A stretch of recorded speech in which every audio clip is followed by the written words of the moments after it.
Imagine this, you're leading circle time or supporting a group of children in the garden and the Ofsted inspector walks in. Suddenly you're aware of every move you make, but here's the secret. Inspectors aren't looking for perfection or stage performances. They want to see authentic, high quality practice. So in this video, I'm going to break down exactly what Ofsted are looking for when they observe you, so you can feel confident, professional and prepared. And by the end of this video, you'll know the key areas inspectors focus on, from language and teaching strategies to inclusion and safeguarding, and how to evidence all of this in your daily practice. But before we get into all of that, welcome to the channel.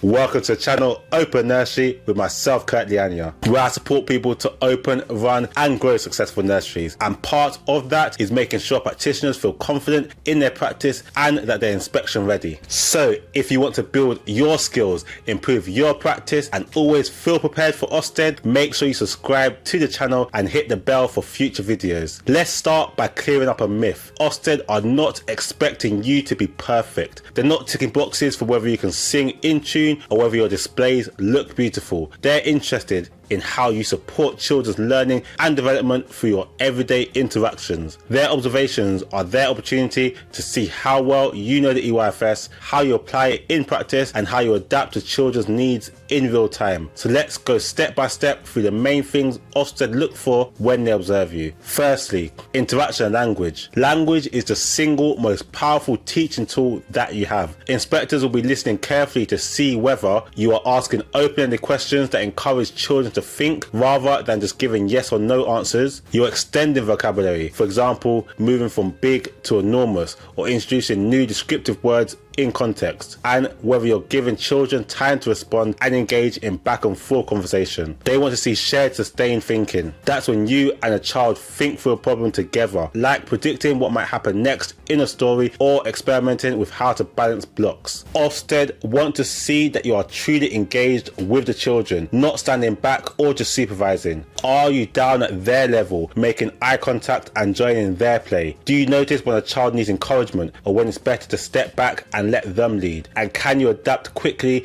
if an activity isn't working? They're looking for responsive practice where you tune into children's cues and follow their interests, because that's where the best learning happens. They also want to see you embedding learning through play. This is where Ofsted really sees the difference between care and education. They will want to see that you can take an ordinary play situation and draw learning from it. For example, in the roleplay area, are you encouraging children to count money, write shopping lists and practice social skills? Outdoors, are you drawing attention to natural science, like how shadows change or how water turns to ice? And during story time, are you linking books to phonics, new vocabulary, and asking children to predict outcomes? Everyday play is full of learning opportunities. Inspectors want to see that you recognize and use them. Next, with regards to behavior management and emotional development, inspectors will also focus on how you manage behavior. This isn't about whether children sit quietly all the time. It's about how you help them learn self-regulation and social skills. They want to see positive reinforcement, praising good behavior, noticing kindness and effort. They want to see clear, consistent boundaries explained in language children understand, and strategies like offering choices, distraction or explaining feelings. They'll also look for how you support emotional development. Do you help children name and manage feelings? Do you model empathy? These things are as important as academic skills. And obviously, safeguarding is always a top priority. Even in practice observations, inspectors will be watching for it. They want to see that you observe children effectively, not just watching, but actively aware of where they are and what they're doing. That you notice risks and act quickly, whether that's wiping up a spill to prevent slipping or making sure equipment is used safely. And that you know what to do if concerns arise. Sometimes inspectors will test this by asking you directly during the observation. For example, what would you do if a child disclosed something to you? You need to show that you understand both your safeguarding policy and your responsibility in practice. Another big focus is inclusion. Inspectors will want to see that you're meeting the needs of all children. That means supporting quieter children as much as the confident ones. It means adapting activities so that younger children or those with SEND can still access the learning. And it also means challenging the more able children and not letting them coast. You don't need a separate plan for every child, but you do need to show that you're aware of the different needs and you're adapting your interactions to match this. Intentional teaching is something Ofsted talk about a lot now. Being able to explain why behind what you're doing. After observing, inspectors might ask you, why did you encourage that child to count? Or why did you step back during that game? They're not testing to catch you out, they're checking that your actions are intentional, not random.